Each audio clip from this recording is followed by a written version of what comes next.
After my divorce from my husband was finalized, I moved in with my daughter, Natalie. About 6 months later, something unexpected happened. It was my day off, and I was relaxing at home with Natalie when I got a call from my mother. She told me that my ex-husband and his mother had shown up at my parents' house uninvited. I quickly got dressed and went over there. When I arrived, I found my ex-husband and his mother sitting on the sofa in the living room, waiting for me. I had no clue why they were there. "Why are you here at my parents' house?" I asked. My ex-husband, John, surprised me by saying, "I want you to return the money you owe me. My name is Aaron. I'm a 40-year-old office worker. I was married to John for 14 years, and our daughter, Natalie, was born around the time we got married. She's now in the 8th grade. We were a happy family, and I felt sure that we would always have a loving home together." I met John on a blind date and was instantly drawn to his friendly, kind, and cheerful nature. He liked me too, and we stayed in touch throughout high school. We shared our contact details and started dating. After a few dates, a year later, he proposed and we got married. I loved him deeply and was thrilled when he asked me to marry him. I had a close group of friends from high school, and we always came together for big events. When I told them I was getting married, they were all excited and congratulated me. They all came to our wedding and talked about wanting to get married too. Over time, one by one, all my friends from the group got married, and eventually, everyone in our circle was married. We laughed and joked about how our group of friends had all suddenly become adults, with everyone now being married. Then, when I got pregnant, my friends started getting pregnant too, and before long, we had turned into a group of moms. It felt like we were all going through life together, and I knew we would stay close friends forever. I was happy being both a wife and a mother. I also enjoyed my job. After college, I started working in the planning and development department of a big company, and my days were very busy. The job was challenging but very rewarding, and I learned something new every day. One of my mom friends, who stayed at home, once told me, "You're really a workaholic, Aaron, but you also have a great family life. It's like you have two lives or something." My friend says I'm a very strong woman, but I really wish I had the endless energy of a strong man. Both John and Natalie helped me unwind and relax at home after a long day at work. When I got home, I would say, "I'm home." Natalie would respond with a cheerful, "Oh, Mommy, welcome home." When she was younger, she would greet me with a big smile and a hug, which made all my tiredness disappear for the day. John would also help me relax. After Natalie was born, John quit his job and started working part-time so I could continue working at my company. He took a job at a cafe and took care of picking up and dropping off Natalie. When I came home, he always had dinner ready. After a long day at work, it's tough to cook, so coming home to a hot meal was a huge relief. John's cooking helped me feel relaxed and refreshed. I would take baths with Natalie and we chat about our day. My life was fulfilling both at work and at home. I could manage it all because John and Natalie were so supportive of my job. Their kindness made me even more dedicated and passionate about my work, and as I achieved good results, I got promoted. With the promotion, I started working more overtime and often came home quite late. By then, Natalie was older and understood the demands of my job, so she could handle some things on her own. John also began working more hours at the cafe. Lately, I've been enjoying exploring different coffee shops and buying their coffee beans. I picked up some today, along with cakes from a new bakery. I suggested we have them with coffee. John has really gotten into coffee. He's been learning about roasting beans and trying different types at his cafe job. That's why he makes such great coffee at home. John and Natalie were both very understanding about my dedication to work, but I didn't notice that our family was slowly starting to drift apart. I first realized something was wrong when Natalie came to me with a concern. "What's up? You wanted to talk about something," I asked her. "Well, the other day, when I went to see a movie with friends from school, I saw Dad with another woman," she said. I was shocked. "What?" Natalie continued. "They weren't holding hands or anything, but they seemed a bit close. Lately, I've noticed Dad talking a lot on the phone before you get home. Sometimes he's so focused on his phone that he doesn't really listen to me. He looks happy while on his phone. At first, I thought he was texting or talking to you, but after seeing him with that woman, I'm starting to wonder if he was talking to her instead." Natalie looked really sad as she spoke. She was already in middle school and sensitive to these kinds of issues, so I knew she wouldn't be able to handle this alone. I was also shocked. The thought that John, who I believed always put Natalie first, might be having an affair was heartbreaking. I'm so sorry, sweetie. I didn't realize we were making you feel this way. I've been too focused on work, haven't I? Natalie reassured me. No, it's okay that you work hard, Mom. Don't feel bad about that. I was grateful for her understanding words. Thank you, Natalie. I'll talk to your dad about this. If it turns out he's having an affair, I think I'll have to get a divorce. Is that okay with you? She nodded. I don't like the idea of Dad having an affair. Just knowing that and still being with him would make me feel bad. Seeing Natalie so upset made me realize how much I had neglected my family. I knew I needed to get to the bottom of this issue, especially since Natalie had the courage to bring it up. I hired a private investigator to look into John's possible affair. The results were shocking. John was indeed having an affair, just as Natalie said, and there was photographic evidence to prove it. What stunned me the most was who his affair partner was, Stacy, one of my high school classmates and a member of our mom's group. I was more surprised by this betrayal from a friend I trusted than by John's affair itself. Stacy, a stay-at-home mom and the last to marry in our group, had a young child of her own. Yet she was involved with John and neglecting her own child. When I saw the evidence, I was overwhelmed and couldn't move for a while. If I hadn't been alone in my room, Natalie might have stumbled upon those photos, causing even more turmoil in our family. I wasn't ready to confront John yet, and I definitely couldn't let Natalie see these pictures. I took a deep breath to calm myself down. Then, another friend from the mom's group told me she had changed jobs, which gave me the idea to suggest a get-together. I figured it would be a good chance to see Stacy without her knowing I was aware of the affair. The get-together was planned for 3 weeks later. During that time, I quickly hired a lawyer and began preparing for the divorce. I briefly informed Natalie about what I had discovered and that her dad and I would be getting a divorce. We spent our days off together looking for a new apartment. The day of the get-together finally arrived. I started by asking my friend about her new job, and then we all shared updates about our lives. Stacy still didn't seem to know that I was aware of her secret, and we had a normal conversation. Everyone's working, so it's good that things are changing, Stacy said. I'm just a housewife, so I'm stuck in the same routine. Well, you don't have to work, Stacy, because you have a husband who supports you, one of my friends replied. I do appreciate my husband, but sometimes I feel a little bored, Stacy admitted. It was time to confront her about the affair. So, is that why you're having an affair with other people's husbands? I asked. Stacy and the other friends froze at my comment.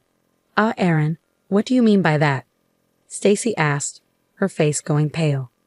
Well, it seems that Stacy is having an affair with my husband John, I said. What? No way. You must be joking, the other friend said, trying to defend Stacy. Since my friends were protecting her, Stacy took advantage of it. That's right, Aaron. What are you talking about all of a sudden? You must have confused me with someone else, Stacy said, trying to deflect. Oh, really? I replied. Then why don't you all take a look at this?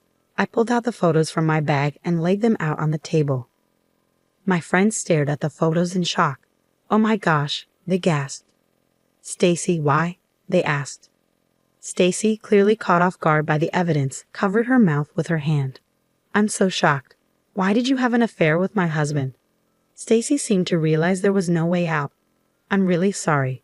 I happened to walk into the cafe where your husband works. I didn't know he worked there at first, but I started going there regularly. My husband provides for me, but he's been neglecting me since we got married. I was feeling lonely. Stacy started to cry as she spoke, but even though she had her reasons, having an affair is unacceptable, especially with a friend's husband. I remained calm and composed, not letting her tears affect me. I'm sorry to everyone else, but I need to tell Stacy that I'm going to pursue alimony from her, I said. I also sent a certified letter about this to your mailbox today, Stacy. Your husband should have already seen it. Oh no, Stacy said, looking worried. How could he do something so terrible? She asked, still in shock. It's far worse to have an affair with a friend's husband when you're married and have a child of your own. You need to face the consequences and make amends for what you've done, I said. Stacy turned pale and nodded. One of my other friends added, We really can't trust you anymore, Stacy. We left the restaurant, leaving Stacy behind. Now that I had dealt with her, it was time to confront John. I was pretty sure Stacy had already contacted him about what happened. When I got home, John met me at the door, looking panicked. "What have you done?" "I just got a call from Stacy." "Are you really making our affair public? How could you be so terrible?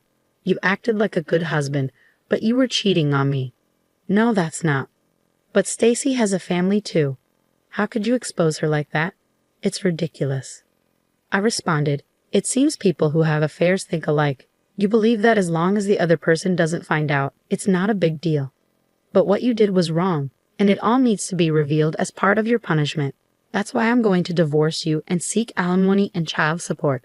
With clear evidence of the affair, John couldn't deny what happened and agreed to the divorce. However, he was hesitant about paying alimony and child support. When I hired a strong lawyer and made it clear that I was ready to take the case to court, he finally agreed to pay. So I divorced my ex-husband, sold a house we had been living in, and moved into a new apartment with Natalie. I also pursued alimony from both John and Stacy and received $30,000 from each. Additionally, I secured child support from John. Once everything was settled, Natalie and I started our new life together. The experience was very traumatic for me, but over time, my wounds began to heal. However, about 6 months later, another issue arose.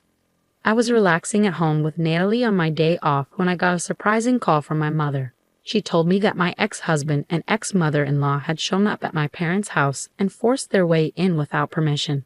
My father was out, so my mother called me in a hurry. I quickly got ready and went to my parents' house. When I arrived, my ex-husband and ex-mother-in-law were sitting on the living room sofa waiting for me. I had no idea why they were there. "What are you both doing here at my parents' house all of a sudden?" I asked. My ex-husband then shocked me with his next words. "I want you to give me back the money you owe me." "Huh?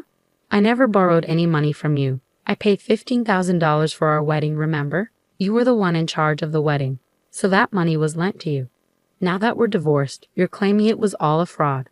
Honestly, I could sue you for marriage fraud, but for now, all I want is that $15,000 back as a settlement." He made an unreasonable request.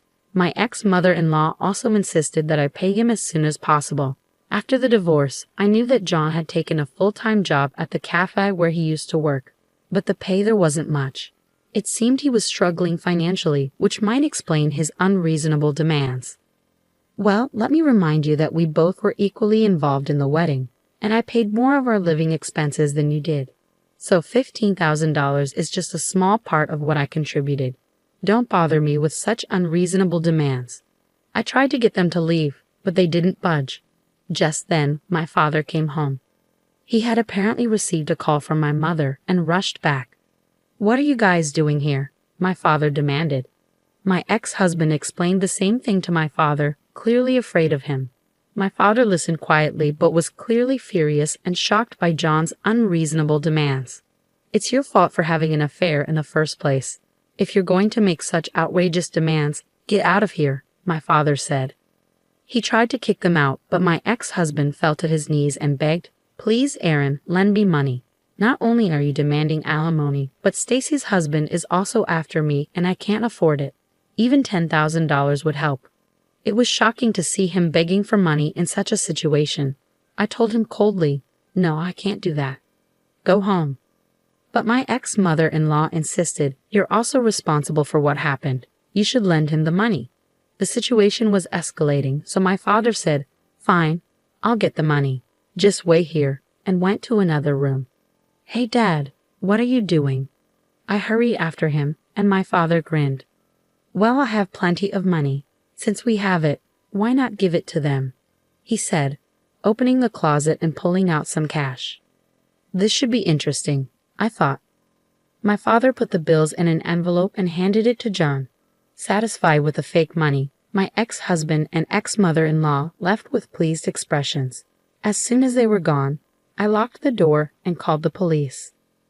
The two must have realized the money was fake as soon as they stepped outside, because they came rushing back, banging on our front door. "Hey, what's going on? This is Monopoly money.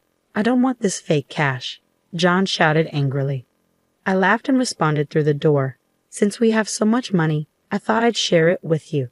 John exclaimed, "You've got to be kidding," and started banging even harder on the door, kicking it with his feet. They didn't realize their actions were only making things worse for them. As John and his mother were kicking the door, the police arrived and caught them in the act. Neighbors gathered around, and many witnessed John and his mother getting arrested. In the end, John didn't get any money but was fined for the arrest and had to pay for the damage to our front door. Additionally, one of the people who saw the arrest was a regular at the cafe where John worked, and news spread quickly. As a result, John was fired from his job. Now, John is struggling to find work and has moved back in with his parents. His in-laws are covering his alimony and child support payments for him. I've also filed a restraining order against my former in-laws. If anything happens, my family can call the police, and they will respond immediately. Now I'm happier than ever with Natalie. I'm committed to working hard and enjoying watching my daughter grow up. Thank you for watching until the end. Please subscribe to our channel. See you in the next video.